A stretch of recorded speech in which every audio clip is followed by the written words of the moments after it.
এইটো কথা হল কি আমি যেটো আজি সেন্টিমেন্টত আমি চলি আছো ইয়াত এইটো খিলঞ্জীয়াৰ কথা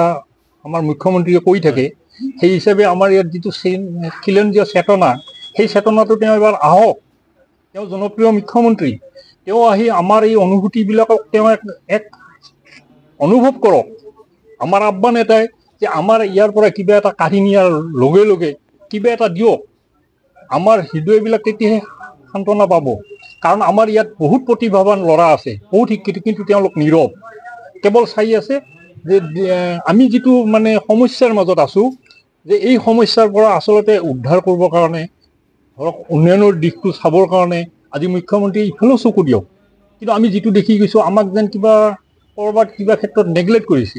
গতিকে এই চেতনাটো আমাৰ এই চেতনাটো আমাক কেতিয়াবা আঘাত দিয়ে গতিকে আমি এটাই আহ্বান কৰিম যে ব্লকখন নিয়াৰ আগত বা ব্লকৰ সম্পৰ্কত সিদ্ধান্ত লোৱাৰ আগত এই অঞ্চলৰ ৰাইজৰ অভাৱ অভিযোগ মানে চেতনাবিলাক তেওঁলোকে জানি কিবা এটা সিদ্ধান্ত ললে আমি সুখী হ'ম এইখিনিয়ে ক'বলগীয়া ব্যক্তিগতৰ যেটো সিদ্ধান্ত এই সিদ্ধান্তটো ৰাইজৰ লগত তেওঁলোকে আলোচনা নাই তেওঁলোকে একো কৰা নাই এতিয়া তেওঁলোকৰ সিদ্ধান্তই যেন সকলো সিদ্ধান্ত আমাৰ ৰাইজৰ মানে যেটো আবেগ অনুভূতিক তেওঁলোকে সন্মান দিব বিচৰা নাই এইটোৱে আমাৰ অত্যন্ত দুখৰ কথা আৰু তেওঁলোকে ওপৰে ওপৰে একটা সিদ্ধান্ত লৈছে তেওঁলোকে আহক আমাৰ চেতনাবিলাক ঠাই যাওক আসলতে এই ৰাইজখন কেনে ধৰণে চলি আছে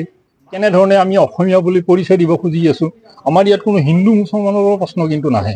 কাৰণ মুছলমান যিবিলাক আমাৰ খিলঞ্জীয়া মুছলমান তেওঁলোকৰ যিবিলাক সন্মানীয় পদ সেইবিলাক ক'ত গুচি গৈছে আজি তেওঁলোকো নীৰৱ হৈছে আজি জাতিৰ হৈ তেওঁলোকে মাত মাতিব পৰা নাই গতিকে এনে এটা যেটো জাগৰণ মুখ্যমন্ত্ৰী আনিব বিচাৰিছে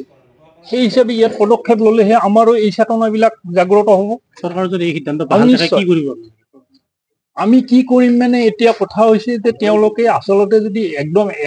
একপক্ষীয়ভাৱে সিদ্ধান্তবিলাক লয় তেতিয়াহ'লে ভাবিম এখন জনপ্ৰিয় চৰকাৰ কিছু হ'ব নোৱাৰে আমাৰ ক্ষেত্ৰত নহয় অন্তত আমাৰ এই অঞ্চলৰ কাৰণে নহয় গোৱালপাৰাৰ কাৰণে নহয় গোৱালপাৰাত থকা খিলঞ্জীয়াৰ কাৰণে এখন চৰকাৰ যেন মানে নহয় এনে এটা অনুভৱহে আমি কৰিব বাধ্য হ'ম গতিকে আমাক কিবা এটা সিদ্ধান্ত বা তেওঁলোকৰ মানে হেৰিটো আমাক জনাব লাগে নিশ্চয় নিশ্চয় নিশ্চয় যিকোনো খবৰৰ বাবে যোগাযোগ কৰক 7099017330 অথবা 7099017990